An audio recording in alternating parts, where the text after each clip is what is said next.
Hello students, this is class 6th, subject science, lesson number 5, separation of substances. Read all the questions and answers of today. Separation of substances से आप क्या समझते हैं? इसका मतलब होता है कि पदार्थ जितने भी हमारे सामने दिखाई देते हैं हमें उनको अलग अलग करना. सेपरेशन मीन्स अलग करना, पृथक्करण करना, सेपरेट करना, एक से दूसरे को भिन्न भिन्न करना. That one is the separation. पदार्थों का अलग अलग करना. Now today first question number 1. Why do we need to separate different components of a mixture? Give two examples. हमें जितने भी कंपोनेंट्स हैं एक मिक्सचर के उनको अलग अलग करने की आवश्यकता क्यों पड़ी? Answer. Before using a substance we need to separate harmful और non useful substances that may be mixed with it. Using of substance को यूज करने से पहले हम लोग क्या करते हैं कि उसमें से हार्मफुल या नॉन यूजफुल सब्सटेंस को रिमूव करना चाहते हैं ताकि वो हम यूज़ ना करें जो यूज़फुल नहीं है. We separate even useful component if we needed to use them separately. और जब हमें ज़रूरत पड़ती है कि यूज़फुल कंपोनेंट को अलग करने की या यूज़ करने की तो हम उसको यूज़फुल कंपोनेंट को भी मिक्सचर से अलग कर लेते हैं. For example we use to separate slightly larger sized impurities like the pieces of dirt, stone and husk from wheat, rice और pulses by hand picking method. You know very well.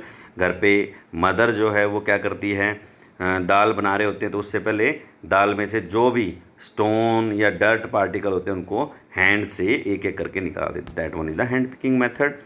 Next one, rice और pulses are usually washed before cooking. और दालों को और चावल को बनाने से पहले धोया जाता है ताकि उसके अंदर से जितनी भी डर्ट है या इम्प्योरिटीज़ हैं वो निकल जाएं. Question number 2, what is winnowing, where is it used? Winnowing क्या है और कहाँ ये यूज होती है? विनोइंग एक प्रोसेस है. Answer 2, winnowing is the method of separating components of a mixture. Mixtures के कंपोनेंट्स को सेपरेट करने का एक ऐसा मेथड है जिसमें हैवियर और and lighter components by wind. Wind के द्वारा हैवियर और लाइटर कंपोनेंट्स को अलग अलग किया जाता है.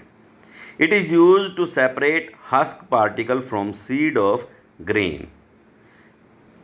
Question number 3, how will you separate husk और dirt particle from a given sample of pulses before cooking?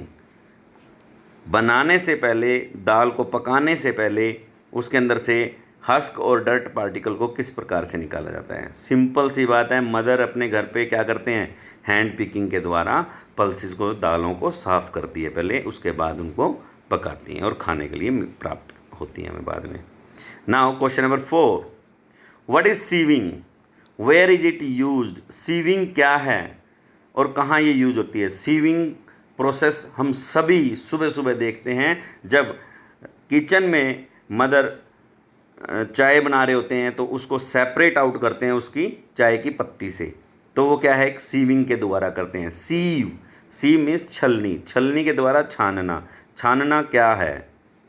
Answer 4, sieving is the process filtering components of a mixture of different sizes.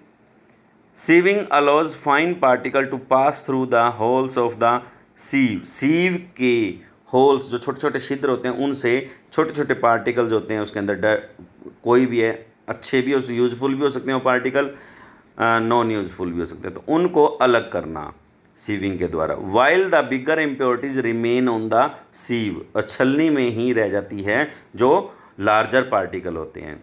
Sieving is used in flour mills to separate broken particles of grain from flour. It is also use to construction sites to separate lumps, smaller stones from the mixture of sand and cements. You know very well, घर में भी हम देखते हैं, जब भी हमारे घर चिनाई वगैरह लगी होती है, मिस्त्री लगा होता है चिनाई का, घर बनाने वाला मिस्त्री लगा होता है, तो वो क्या करता है एक्चुअल में, जब भी आपने देखा होगा वो यूज़ करता है सीमेंट को और रेते को मिक्स करके, तो वो क्या करता है पहले उसको छान लेता है। आपने देखा होगा एक झारना होता है उसके पास, उसे छान लेता है वो। Next one, question number 5, how will you separate sand and water from their mixture. किस प्रकार से सैंड और वाटर के मिक्सचर्स को सेपरेट आउट किया जा सकता है। Answer number 5, to separate sand and water from their mixtures we follows the following steps. First, leave mixture to stand undisturbed for some time in a container. Sand settled at the bottom of the container, it is called sedimentation. Means सबसे पहले हम पानी के अंदर मिट्टी को ऐसे थोड़ी देर के लिए उस पानी को रख देंगे, जिससे क्या होगा, वो पानी नीचे, पानी के अंदर जो इम्प्योरिटीज़ हैं, सैंड पार्टिकल्स हैं, हैवी पार्टिकल्स हैं, वो नीचे बैठ जाएंगे, सेटल डाउन हो जाएंगे to the bottom of the water. और फिर धीरे से हम उस पानी को धीरे से दूसरे बर्तन में निकाल लेते हैं ऊपर से। जो पहले जब प्रोसेस था हमारा जिसमें सेडिमेंटेशन, सेटल डाउन होता है, तो उसे हम सेडिमेंटेशन बोलते हैं। जो दूसरा प्रोसेस है जिसमें हम gently pour the water in another containers, उसे हम बोलते हैं decantation process. And after that जब उसमें छोटे छोटे फाइन पार्टिकल्स रह जाते हैं, तो हम उसको हम फिल्ट्रेशन के द्वारा, फ़िल्टर पेपर यूज़ करते हैं हम लोग, और उस फिल्ट्रेशन के द्वारा हम लोग क्या कर लेते हैं, उसको बिल्कुल क्लीन आउट कर लेते हैं। नेक्स्ट, आप अच्छी तरह समझ सकेंगे, कुछ मेथड्स हैं मेरे पास वीडियो के द्वारा दिखाने के लिए आपको। Watch it. Hello everyone, there are mixtures everywhere. Even milk is a mixture, but sometimes we need to extract something useful out of such mixtures. For example, we want cream from milk. If we try to filter the milk, we wouldn't get anything because these particles are so small that they easily pass through the filter paper. But there are ways to separate components of milk, otherwise we wouldn't get cream, butter, ghee, etc. The first process we apply on milk is centrifugation. We put a fast spinning axis into the heterogeneous mixture. Now, when spun rapidly, denser particles will move away from the axis and force to bottom, while the lighter or less dense particles will stay near the rotating axis. This process of centrifugation has many applications other than obtaining cream from milk. The same concept is used in washing machine to squeeze out water from clothes. This process is used to separate components of blood too. Now, how to separate oil from water? They are immiscible liquids, meaning they do not mix in each other. So, it should be easy. We use a simple. बेटा मैं बताना चाहूँगा आप लोगों को भी, oil और water कभी आपस में मिक्स नहीं हो सकते। That is why they are immiscible liquids. Miscible liquids होते हैं जो आपस में घुल जाते हैं, इमिसिबल लिक्विड जो आपस में कभी नहीं घुलते, अलग अलग रहते हैं। तो उनको सेपरेट करने का तरीका ये बता रहे हैं, ध्यान से। Separating funnel, the oil layer stays above the water layer. When we open the stopcock of separating funnel, water flows out drop by drop. We just need to close the stopcock as the oil reaches the stopcock. And this way, we can separate oil from water. This simple process actually has huge applications. For example, in the extraction of iron from its ore, the lighter slag is removed from the top by this method to leave the molten iron at the bottom in the furnace. Now, few substances turn into gas from solid form. This transition is called sublimation. Ammonium chloride, naphthalene, camphor, anthracene, etc. show such। हाँ बेटा, आप लोगों को मैं बताना चाहूँगा कि sublimation process क्या होता है। सब्लिमेशन में एक्चुअल में होता है कि सॉलिड से डायरेक्ट वेपर में बदल जाती है चीज़, that one is the sublimation. तो इस मेथड के द्वारा भी हम बहुत सारी चीज़ें सेपरेट आउट कर सकते हैं। जैसे अमोनियम क्लोराइड प्लस में साल्ट होता है, जब भी हम गर्म करते हैं तो अमोनियम क्लोराइड क्या होता है, भाप बनकर ऊपर की तरफ उठता है और वो जहाँ पर इसका कूलिंग एरिया है फनल का, इन्वर्टेड फनल का, वहाँ जाके लग जाता है। तो इस प्रकार से हम अमोनियम क्लोराइड को साल्ट से अलग कर पाते हैं। Property. तो next, If any mixture has one of these substances, a layer near the top of the flask. Sir, to cool it down to liquid form, water is left behind in the distillation flask. Thus, we heat it slowly.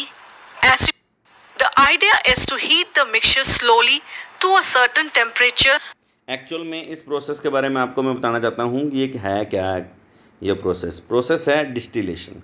इस distillation process में क्या होता है, एक जगह पे किसी liquid को गर्म करेंगे, उसमें इम्प्योरिटी होगी, वो भाप बनकर उड़ेगी, वो जाते हुए कंडेंसर के अंदर से निकलेगी। कंडेंसर के अंदर होता है ऑलरेडी वाटर भरा होता है, जिससे कि क्या है, वो भाप लिक्विड में बदल जाती है। लिक्विड फिर से हम दोबारा से एसीटोन, जैसे वाटर के अंदर एसीटोन था तो एसीटोन को हमने अलग से प्राप्त कर लिया है by the heating. This is the distillation process. To vaporize the substance, acetone will vaporize.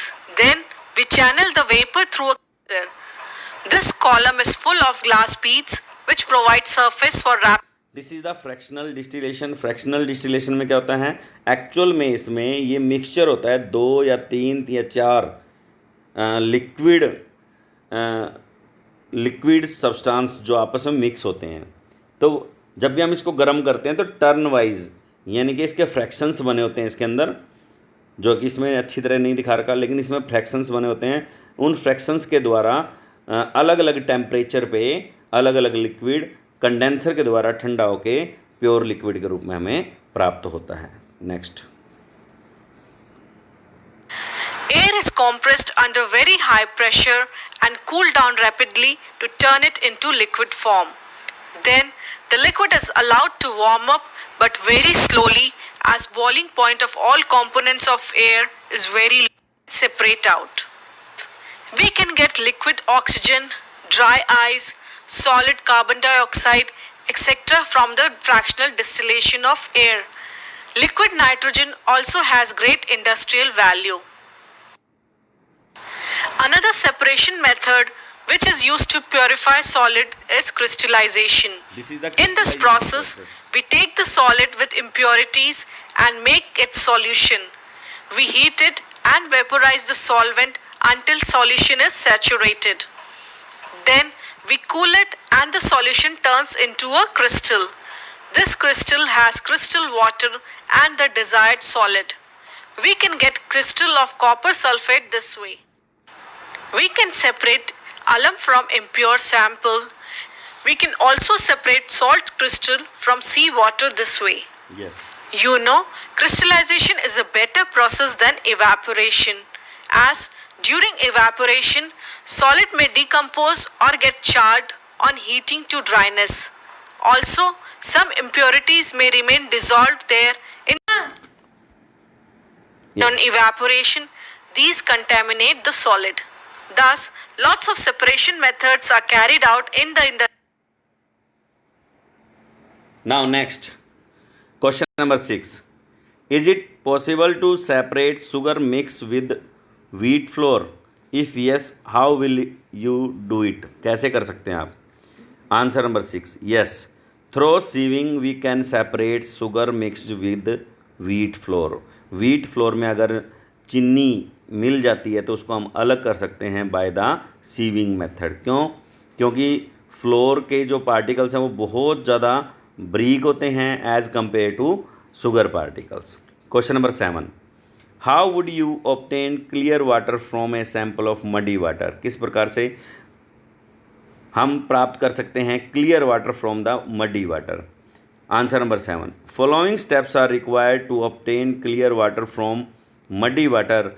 First, allows muddy water to stand undisturbed in a container. पहले अनडिस्टर्ब रख देंगे उसको, जिससे क्या होगा, थोड़ी देर के लिए उसके अंदर जितनी भी इम्प्योरिटीज़ होंगी, हैवी इम्प्योरिटीज होंगी, सेटल डाउन हो जाएंगी, जिसे हम सेडिमेंटेशन बोलते हैं, हम पढ़ चुके हैं इसके बारे में। After that upper layer is clear water, upper layer clear water होती है, तो उसको हम क्या करेंगे, pour the clear water gently in another container, दूसरे कंटेनर में निकाल लेंगे धीरे धीरे से, जिसे हम डिकेंटेशन प्रोसेस बोलते हैं। अब उसमें भी कोई फाइन पार्टिकल अगर बच जाते हैं तो to remove fine impurities we can filter this water again with the help of filter paper. This process is called filtration. Same question हम कर चुके हैं। फिल्ट्रेशन के द्वारा हम मडी वाटर में से क्लीन वाटर को प्राप्त कर सकते हैं। Question number 10, lemonade is prepared by mixing lemon juice and sugar in water. You wish to add ice to cool it. Should you add ice to the lemon before or after dissolving sugar? In which case would it be possible to dissolve more sugar? Answer number 10. We should add sugar before adding ice. Sugar dissolves in warm water more quickly than in cold water. We can dissolve more sugar before mixing ice in the water, यानी कि पानी में ice डालने से पहले जितनी मर्जी आप उसमें चीनी घोल सकते हैं। मीन्स 100 ml में 250 ग्राम शुगर हम घोल सकते हैं, लेकिन जैसे उसमें हमने बर्फ़ यानी कि आइस डाल दी, उसके बाद उसका जो सोल्यूबिलिटी है वो कम हो जाएगी, इतनी नहीं घुल पाएगी। Now next question, extra questions and answers. Extra questions के बारे में बात करेंगे हम लोग। First, differentiate between sedimentation and decantation, बहुत बारी हम कर चुके हैं। फिगर 5.8 में आप देख सकते हैं, जेंटली रख दिया हमने इस ग्लास को, इसमें सोयल प्लस वाटर है, सोयल नीचे बैठ जाती है, that one is the sedimentation. और आफ्टर दैट अनडिस्टर्ब्ड किए हुए इसको, उसमें से ऊपर से हल्का सा पानी निकाल लिया जाता है जो साफ़ होता है, जिसे हम डिकेंटेशन कहते हैं। यही डिफरेंस है इनमें। Difference between evaporation and condensation, ये दोनों एक दूसरे के पूरक होते हैं। एक से भाप बनती है और एक से भाप से वापस पानी बनाया जा सकता है। तो इन दोनों की हम डेफिनेशन पढ़ लेते हैं। Evaporation, the process conversion of water into its vapor is called evaporation. This process of evaporation takes place continuously whenever water is present. जहाँ भी पानी मौजूद होता है वहाँ पर हम evaporation यानी कि वेपर्स फॉर्म्स इसकी बनती हुई देख सकते हैं। नेक्स्ट है condensation, the process of conversion of water vapour into its liquid form is called condensation. The water drops that you observed falling from the plates were due to condensation of steam. देखो ध्यान से, इसमें जो ये बूंद दोबारा से बन जाती हैं, भाप आ रही है केटली में से निकलकर, इस केटल में से जो भाप निकल के आ रही है वो एक प्लेट से जाके टकरा रही है। प्लेट के ऊपर आइस है जिसके कारण ये ठंडी हो जाती है, वहाँ पर लग के ठंडी होने के कारण क्या है, ये फिर से दोबारा से लिक्विड फॉर्म ड्रॉप्स बन जाती हैं। Now next, what is filtration? Draw a label diagram of filtration. The process of removing insoluble solid from a liquid by using a filter paper is known as filtration. Filtration is used for separating insoluble substance from a liquid. तो कुछ हमारे पास methods हैं, उनको हम देखेंगे और उनसे सीखेंगे। लेट्स।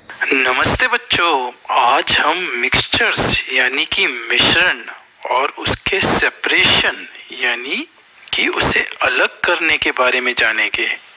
कल्पना कीजिए कि गर्मी के मौसम में आप शाम को खेल कर घर वापस आते हैं और आपकी माँ आपके लिए ताजगी देने वाला नींबू का शरबत बनाती है। कितना अच्छा लगता है ना बच्चों? तो नींबू का शरबत कैसे बनता है? इसे बनाना बहुत ही आसान है। नींबू को काटकर उसका रस निकालो, उसमें पानी और चीनी मिला दो, तो कुछ चीज़ें या तत्वों को मिलाने पर एक मिश्रण बनता है यानी मिक्सचर बनता है, जो कि नींबू का शरबत है। नींबू के शरबत में 3 तत्व होते हैं, नींबू का रस, पानी और चीनी। 1 किलो चीनी में क्या क्या होता है? अगर ध्यान से देखें तो उसमें सिर्फ एक ही तत्व होता है, यानी चीनी के कण। यदि आप गौर से देखिएगे तो चीनी के कण समान आकार के होते हैं। हम चीनी के दो कणों में अंतर नहीं बता सकते, लेकिन हाँ, चीनी का एक कण नमक के कण से दिखने में और स्वाद में दोनों में ही भिन्न होता है। तो हम यह कह सकते हैं चीनी एक प्योर सब्सटेंस है जिसमें एक शरबत बनाया था, जो कि प्योर फॉर्म या शुद्ध रूप में नहीं पाए जाते हैं। कभी कभी मूल पदार्थ में अकस्मात ही कोई बाहरी तत्व मिल जाता है जैसे चीनी को अलग करने की कोशिश नहीं करते हैं। लेकिन क्या यदि आपके पानी में कचरा हो तो क्या आप इसे नज़रअंदाज करेंगे? जाहिर है आप पानी को इस्तेमाल में लाने से पहले इसकी गंदगी को दूर करेंगे। तो मिश्रण हमेशा वांछित यानी डिजायरेबल नहीं होते हैं। और जब मिश्रण में हानिकारक या अनुपयोगी पदार्थ होते हैं तब हम उस मिश्रण में से जो चीज की जरूरत होती है या तो उसे निकाल लेते हैं या जो नहीं चाहिए उसे पदार्थ में से निकालकर फेंक देते हैं। सही है ना? जैसे पानी में से कचरा अलग करना या अनाज में से कंकर निकालना। न सिर्फ हानिकारक मिश्रण जैसे पानी की अशुद्धि, बल्कि कभी कभी उपयोगी मिश्रण को भी हम अलग करते हैं। उदाहरण के लिए दही हमारे लिए उपयोगी होता है, फिर भी हम मक्खन बनाने के लिए दही में से मक्खन और छाछ को अलग करते हैं, क्योंकि मक्खन दही से ज्यादा उपयोगी और मूल्यवान होता है। सही है ना? तो हमने देखा कभी कभी मिश्रण यानी मिक्सचर महत्वपूर्ण नहीं होते, क्योंकि मिक्सचर को अलग करने पर हमें उससे ज्यादा महत्वपूर्ण चीज मिल सकती है। अलग अलग प्रकार के मिश्रण में से अशुद्धि या अनुपयोगी पदार्थ को निकालने की प्रक्रिया को सेपरेशन कहते हैं, यानी अलग करना। जब मिक्सचर अनुपयोगी होता है, क्या तब भी हम सेपरेशन उसी प्रकार करते हैं या अलग अलग पदार्थों के लिए अलग अलग तरीकों की आवश्यकता होती है? चलिए पता लगाते हैं। सामान्यतः आप बच्चे अपने खाने में मिर्च नहीं पसंद करते हैं ना?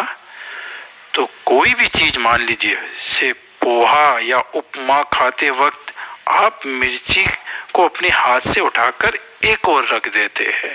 उसी प्रकार घर में भी चावल पकाने के लिए आपकी मम्मी उसमें से कंकर या अन्य बेकार चीजों को हाथ से निकालकर अलग कर देती है, क्योंकि इसमें कंकरों की संख्या बहुत कम होती है और चावल और कंकरों को अलग करना आसान होता है। केवल देखकर ही हम कंकरों को अपने हाथ से अलग कर सकते हैं। लेकिन मान लो यदि कंकरों की संख्या बहुत ज्यादा हो या फिर चावल के दानों के ही रंग और आकार की हो, तब हम किस विधि का इस्तेमाल करेंगे? नहीं, तब तो ये हाथ से निकालने वाली विधि नहीं चलेगी। इसी प्रकार क्या आप नारंगी जूस में से पल्प को हाथ से अलग कर सकते हो? नहीं, आप कोशिश जरूर करके देखिए, लेकिन इससे ये केवल इधर उधर ही बिखरेगा और पूरा पल्प भी अलग नहीं होगा। इसको अलग करने का सबसे सरल तरीका है इसे छलनी या कपड़े की सहायता से अलग किया जाए, जैसे कि हम चाय पत्ती को चाय से अलग करने के लिए करते हैं। इस विधि से अलग करना इसलिए संभव है क्योंकि यहाँ मिश्रण में दो भिन्न प्रकार के तत्व है। एक तरल यानी कि ऑरेंज जूस जो कि कपड़े या छलनी में से बाहर निकल जाएगा, और दूसरा ठोस है यानी पल्प जो छलनी या कपड़े में से नहीं निकल पाएगा। तो किस तकनीक का इस्तेमाल करना है यह कई बातों पर निर्भर करता है, जैसे कि मिश्रण किस प्रकार का है, सॉलिड है कि लिक्विड है कि गैस, पदार्थ की प्रकृति यानी कि उसका रंग, आकार, सॉल्युबिलिटी, उसका कॉन्सेंट्रेशन आदि पर। इसलिए अलग अलग पदार्थों को अलग करने के लिए अलग अलग तकनीकों का प्रयोग किया जाता है और एक ही विधि का उपयोग सबके लिए नहीं किया जा सकता। तो बच्चों, अब आप ये बेटा आपको अब मालूम हुआ होगा कि इसमें तो जो लेफ़्ट साइड में बना हुआ है वो देखो आप ध्यान से, जिसमें एक फनल के अंदर से वाटर ड्रॉप बाय ड्रॉप गिर रहा है in a glass, that one is the filtration process. और बहुत सारे प्रोसेस के बारे में बताया आपको, और सेपरेशन क्यों ज़रूरी है ये चीज़ बताई है आपको इस वीडियो के द्वारा। Now next question number 4, define term hand picking threshing. Hand picking क्या है और थ्रेसिंग क्या है? Hand picking is use to remove the unwanted impurities from the mixture by hand. अपने हाथ के द्वारा हम इम्प्योरिटीज को अलग कर देते हैं मिक्सचर के अंदर से, that one is the hand picking. Next है threshing, the process that is use to separate grain from stalk etcetera is threshing. Means threshing के द्वारा हम ग्रेन्स को अलग कर लेते हैं उसकी स्टाल्किन के बैल टाइप से। नेक्स्ट है question number 5, what is mixture? Is air a mixture? A mixture is a combination of two or more substances is called mixture. Air is a mixture of many gases. Yes. Next, question number 6. Question number 6. What is the difference between solution and saturated solution? Solution. When we dissolve a substance in water, then a solution is formed. जब भी हम पानी के अंदर कोई दूसरा substance डालते हैं और उसको घोलते हैं तो उसे हम बोलते हैं सॉल्यूशन। मीन्स इसमें सॉल्यूशन में सोल्यूट और सॉल्वेंट दो टर्म्स होती हैं। इन दोनों को जब भी हम मिला के घुमाते हैं और वो मिल जाते हैं अच्छी तरह से, that one is the solution. Next है saturated solution. Means a saturated solution is one in which no more of that substance can be dissolve. ऐसा सॉल्यूशन जिसके अंदर उसकी मात्रा से अधिक नहीं घोला जा सकता। मीन्स जैसे पानी के अंदर 100 ml वाटर के अंदर 100 ml वाटर के अंदर 250 ग्राम यानी कि 250 ग्राम चीनी शुगर को घोला जा सकता है, इससे ऊपर नहीं घोला जा सकता। That one is the saturated solution. Next, what are miscible liquids and immiscible liquids? Write two example of each. ये मैं आपको बता भी चुका हूँ। मिसिबल लिक्विड्स जो ऐसे लिक्विड्स जो आपस में घुल जाते हैं उन्हें मिसिबल लिक्विड्स बोलते हैं। इमिसिबल लिक्विड्स जो आपस में नहीं घुलते। Immiscible liquids do not dissolve in other, example water, ethanol and water mix in milk etc. Are miscible liquids are while oil in water and petrol in water is immiscible liquids. Means जो पहले बताए थे आपको water, ethanol and water mix in milk, that one is the miscible liquids और दूसरे हैं immiscible liquids. Now thanks for watching. Okay bye.